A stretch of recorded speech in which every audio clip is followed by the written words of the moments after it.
You're watching Coin TV, Channel 6. Death by the Potomac and the contents of a possible suicide note found at the White House. We'll have the latest on the Vince Foster investigation. Kids, guns, and crime.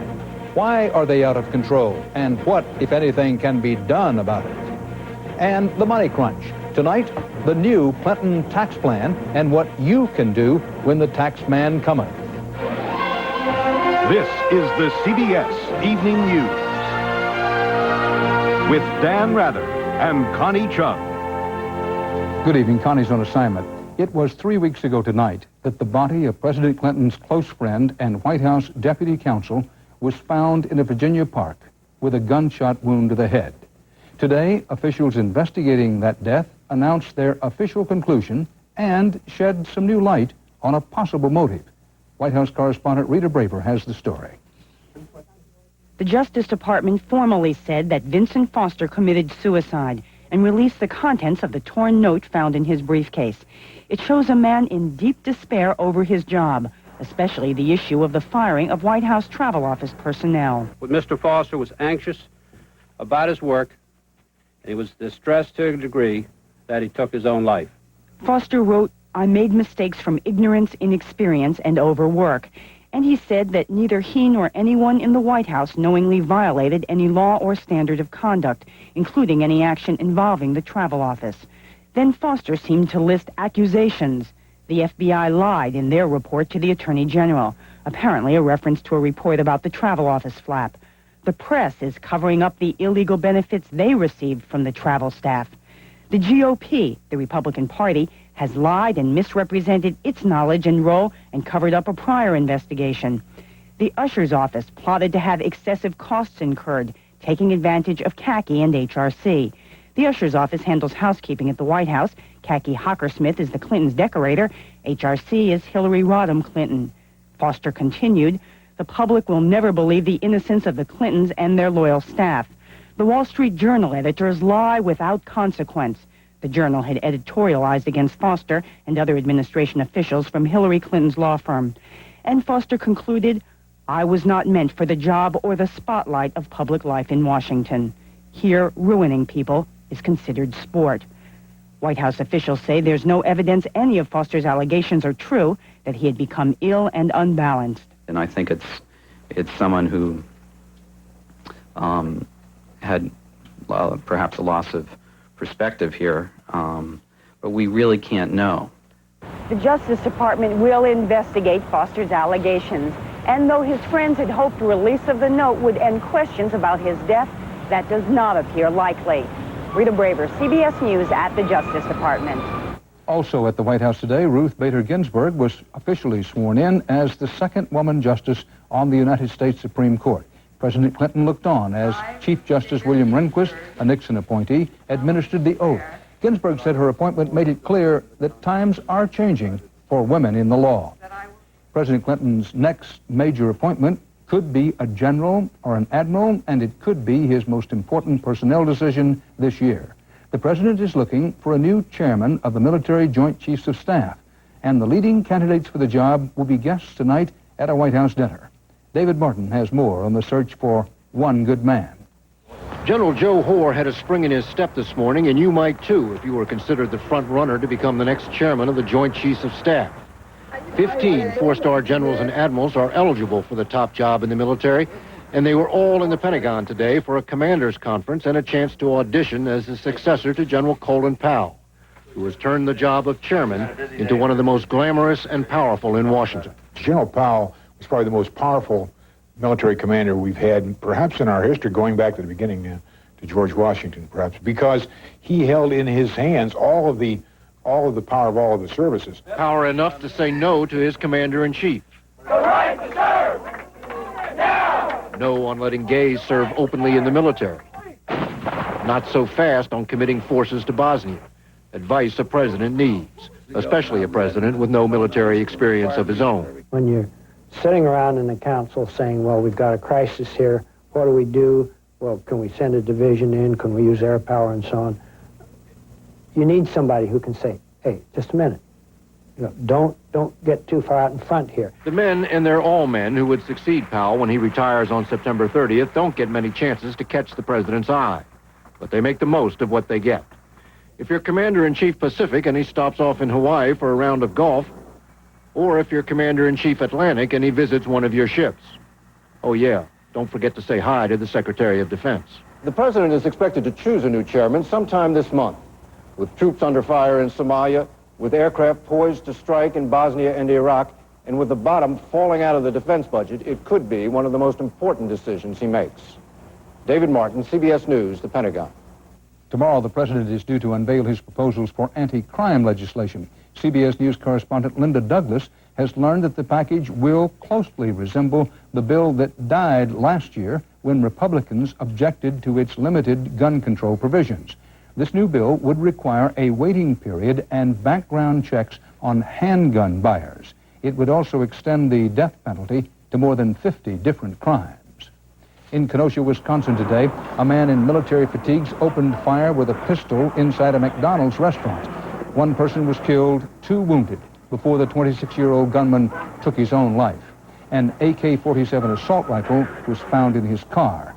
No word on a motive. A panel of psychologists reported today that gunplay and other violent behavior is on the rise among American children.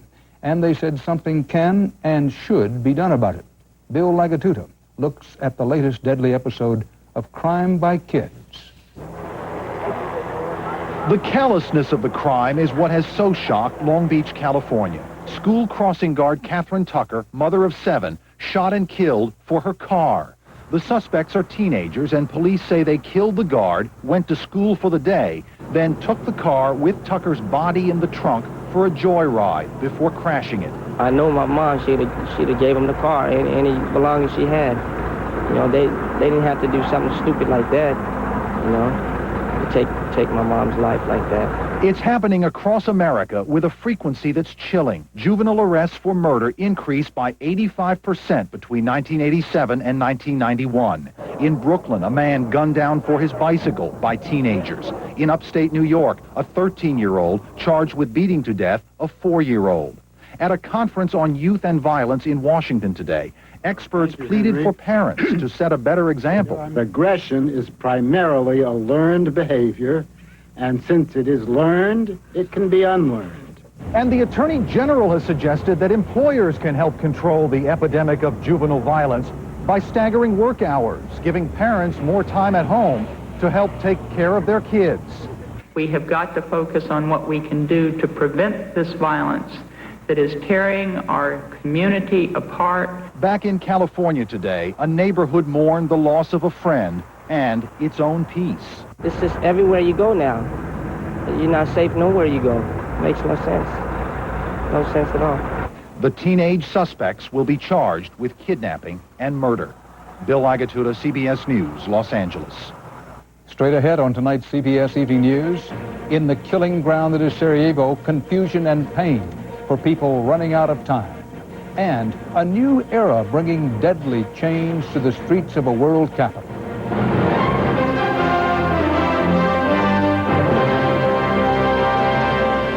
Look at me eating peanut brittle. Even with my dentures, thanks to Super Polygrip. Super Polygrip holds so tight, many denture wearers can enjoy more of their favorite foods. Even peanut brittle. Super Polygrip.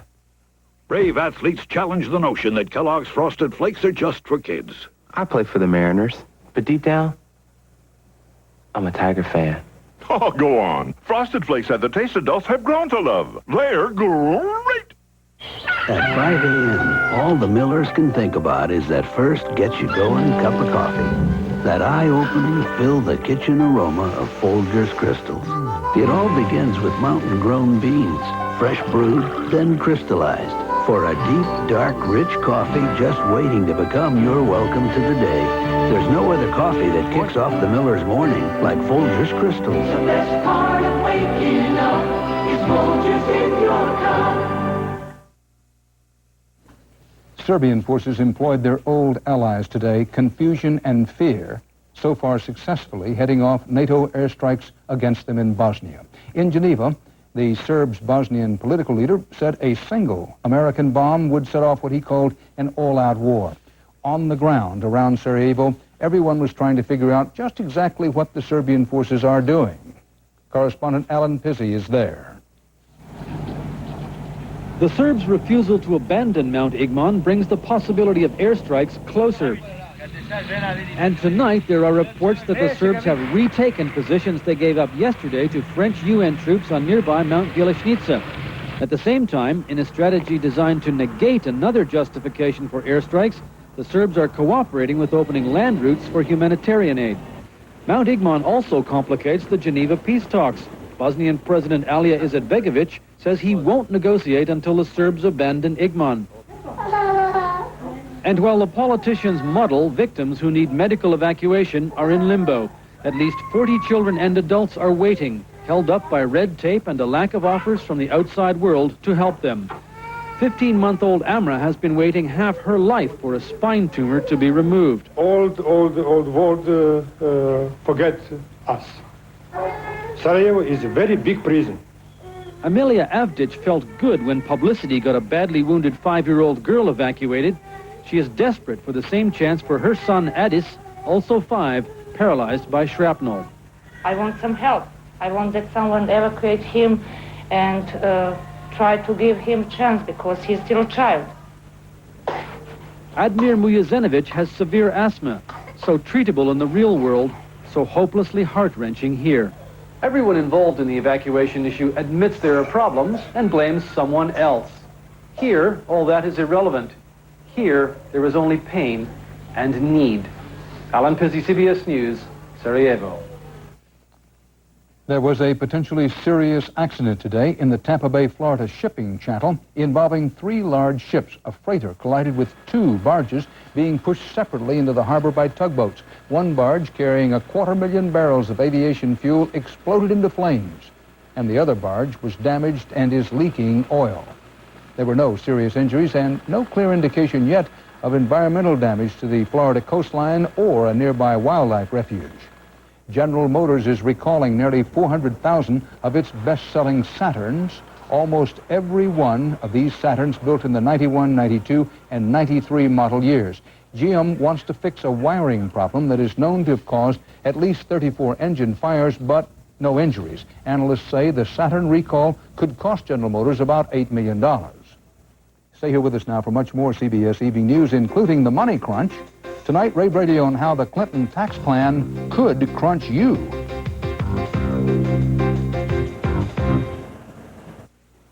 When my wife started working again, I wasn't crazy about having to cook 3 nights a week. You'll be glad to know anyone can use a Whirlpool range. I'm getting the hang of this. When we make dinner, we're supposed to leave the kitchen just the way we found it. This Whirlpool has simple electronic controls and a sealed cooking surface, so spills aren't a problem. I like help. Help is good. Whirlpool, how to make a home run. You make me feel so young. You make me feel there are songs to be sung. Introducing Fat-Free Promise Ultra. 0 fat with just 5 delicious calories a serving. And every time I see you grin, It's the first fat-free margarine. Definitely one of a kind. you make me feel so young. Regular or new Fat-Free Promise Ultra. Get Heart Smart. 2 a.m., 36 Pine Street. Apartment 4C has a backache and can't sleep. 3C overdid her afternoon workout and is paying the price. 2C had an aching back, but fortunately she also has Tylenol PM gel caps with extra strength Tylenol pain reliever, plus a gentle ingredient to help her sleep. And a good night's sleep was all she needed to make her day a whole lot brighter. Tylenol PM, so you can rest easy. They're on the march. Will they bring their war to your neighborhood? Let the babies go! Choosing Sides, an all-new 48 Hours, Wednesday. After a long and bitter and very partisan fight, the deficit reduction bill is finally law tonight. President Clinton made it official with a signing ceremony on the South Lawn of the White House. The bill is designed to cut the rate of growth in the federal deficit by both cutting spending and raising taxes. So the new law is in effect, and now we guess you want to know what it's going to cost you. Ray Brady looks at the change in income taxes in tonight's special report on the money crunch making it in America. While President Clinton was signing his tax bill, a lot of Americans were thinking about their tax bill. I think they're too high. I'd like to see them lower. I'm in a 40-something% tax bracket. And it does bother me, obviously. It's not going to be fun, but in the grand scheme of things, I feel it's okay. The new law could affect your tax return for things like tuition assistance and low-income housing credits. The first thing you ought to do at this point is look at your income, look at your investments, and check how badly you're going to be hit. For lower-income Americans, taxes go down. Making $20,000 a year, 2 children? Next year, your taxes drop from more than $900 to less than $500. But if you're a couple making more than $140,000, your taxes will rise. Unlucky enough to be making $300,000? Get ready to pay. Taxes would have been over $83,000. Now they're more than $91,000 for this year. I think the retirees are going to get the hardest hit. That's right. A retired couple with adjusted gross income of $53,000? Taxes will jump next year from more than $6,500 to over $8,000. Well, I'm definitely going to be hit. It's going to cost me a couple of bucks more. Not too happy about that. Many taxpayers won't be very happy about one other change. If you're one of those high-income people, it's all retroactive. Your taxes will be going up as of January 1st, 1993, though you will be given more time to pay up. Ray Brady, CBS News, The Money Crunch. Still to come on tonight's CBS Evening News, Eye on America. Tonight, our children, summer jobs, and what could go seriously wrong.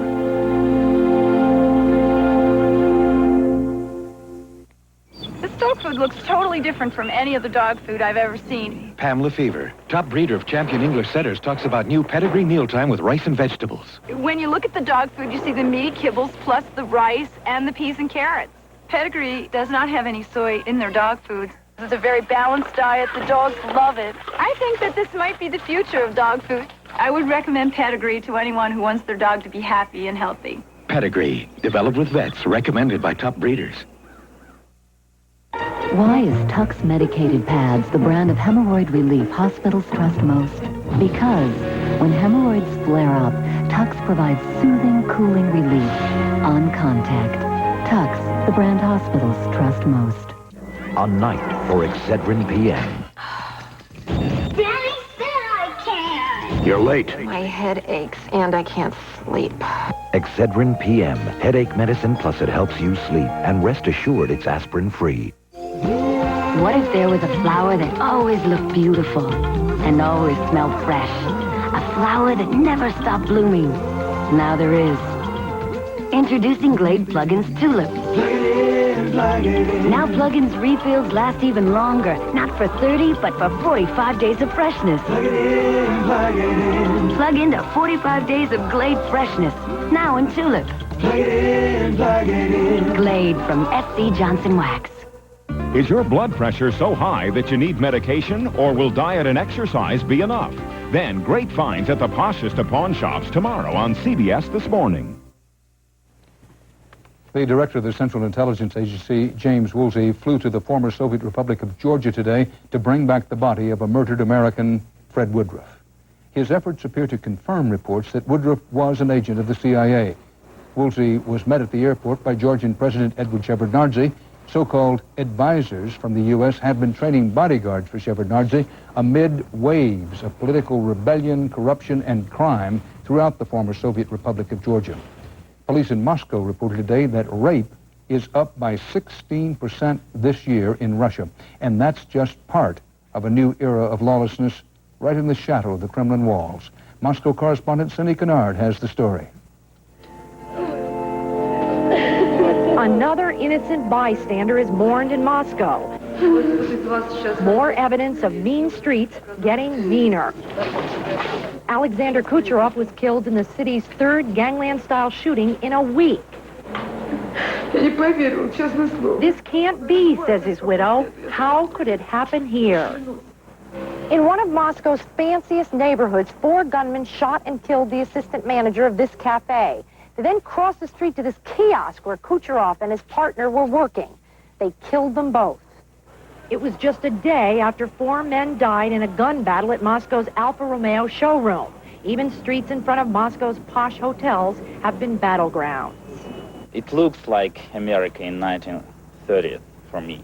But the difference is that we do not have Al Capone here.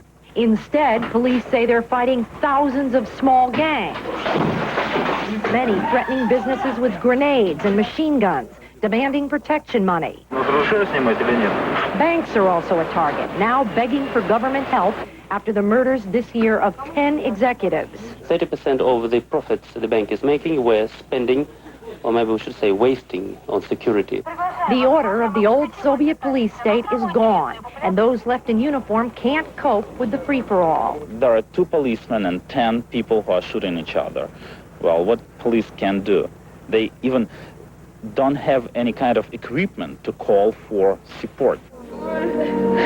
Moscow's murder rate is up 50% this year, something new for a city that now is burying its sense of security with its victims.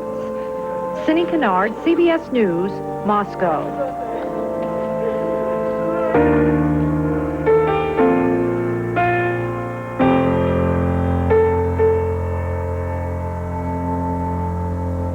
I was worried I needed surgery for my hemorrhoids. I was itching, and the burning was so painful. But my doctor said they weren't serious. I didn't need surgery, and to use Preparation H. She specifically said Preparation H by name. That's what I trust, and that's what I'll use. Preparation H, trusted by millions to often help relieve the hemorrhoidal symptoms of itching, burning, and painful irritation for hours. I feel great. I'm glad I trusted Preparation H. Trust doctor-recommended Preparation H. Relieve teething pain fast with alcohol-free Baby Anbesol. It works on contact. No matter how big your problem is. Baby Anbesol, now in new grape flavor, too. Everybody needs some money sometime. When you need to send money fast, only Western Union lets you send it from home. Hello? Rita. Just call 1-800-CALL-CASH. Western Union, the fastest way to send money. Hey, you know what they're doing in there? It's great. Red Lobster's got this enormous shrimp platter. You get to mix and match 30 shrimp for just $9.99. You get 30 shrimp in whatever combination you choose of grilled shrimp, fried shrimp, or scampi. Mix and match 30 shrimp into the combination you love best for just $9.99. My son even got a kid's shrimp meal for just $2.99. But hurry, it all ends August 22nd at Red Lobster. My baloney has a first name.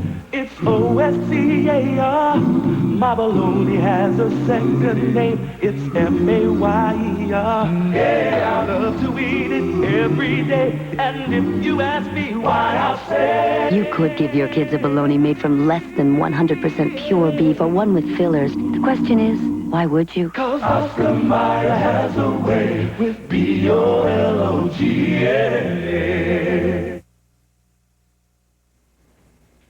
This is peak season for teenage employment. Millions of our children and grandchildren are working at summer jobs. But how safe are they? Despite all kinds of child labor laws, more and more teenagers are getting hurt on the job, some of them very seriously. Anthony Mason investigates for tonight's Eye on America. Bring your wrists down. Push downward. Good. In a North Dakota hospital, 15-year-old Josh Zimmerman is slowly regaining use of his reattached right arm. Oh. Learning to make a fist again. Pull down its knuckles. Good. Now that fist is really coming along nicely. Learning to tie his shoelaces again. Is it hard?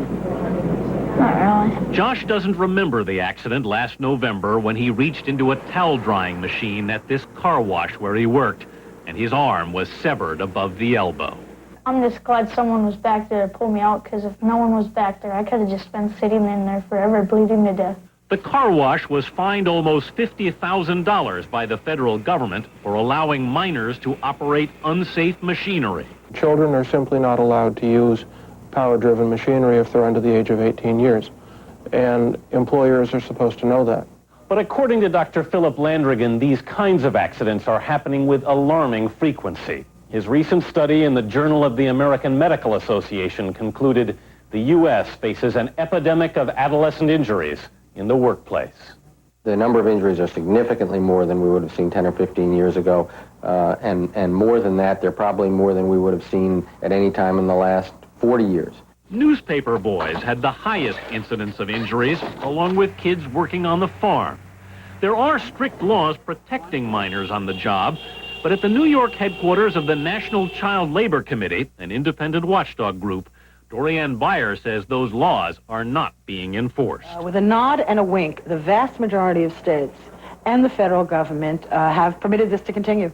So without a cop on any beat whatsoever in the United States, the employment community has gotten the message that child labor, abusive or not, is perfectly fine.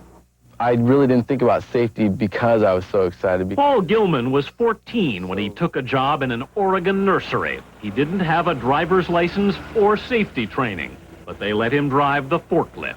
It was to the left of it over there that I found him lying under the forklift. His mother, Ann, found him when she went to pick Paul up from work. When I found him, he was crushed beneath the forklift. His head was cut open. He was covered in blood. The fork was laying across my leg here. Paul's family wanted to sue the nursery for negligence, but most states don't permit that because under a no-fault system, workman's compensation pays for medical bills. The nursery was fined $150 for serious safety violations. In the original citation, it was $0, and then through my protesting, they raised it up to $150 for an accident that almost killed my son. That's absolutely another green light saying it's okay to exploit kids. Is this side more or less sensitive than this side? That side, there you go. For parents of victims like Charlie Kenny, who lost a finger in a warehouse freezer accident, there's another lesson in all this. When he said, Ma, don't go to the job, I should have went. I should have went to see what he was doing. I should have investigated myself.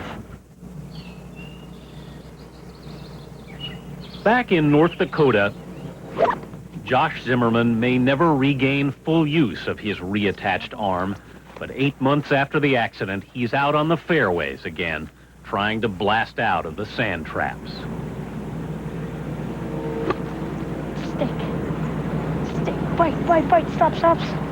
Yes. A test of character, his mother calls the experience, but one she would have preferred her son had never had to endure. In New York, I'm Anthony Mason for Eye on America. Kids working in unsafe conditions, part of our world tonight.